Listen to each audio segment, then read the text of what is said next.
আন্দোলনের পরবর্তী সময়ে গত কদিন ধরে পড়শি দেশ বাংলাদেশে চলমান হিংসায় সে দেশের সংখ্যালঘুদের সাধারণ জীবনযাপন দুর্বিষহ হয়ে উঠেছে।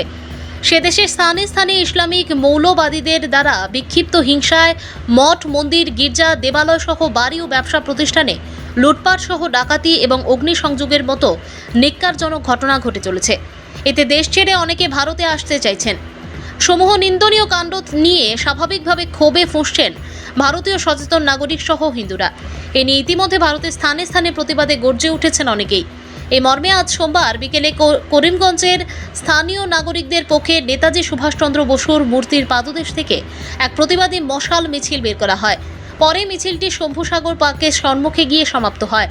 এতে সঙ্গ দেয় স্থানীয় ভগিনী নিবেদিতা সামাজিক ও সাংস্কৃতিক সংস্থার পক্ষ থেকে প্রেসিডেন্ট সুপ্রিতা পুরকায়স্থ নিজ সংক্ষিপ্ত বক্তব্যে বর্তমান পরিস্থিতিতে ভারতকে হিন্দু রাষ্ট্র ঘোষণা করার দাবি সহ বাংলাদেশের সংখ্যালঘুদের নিরাপত্তা সুনিশ্চিত করতে উভয় দেশের সরকারের হস্তক্ষেপ কামনা করেন।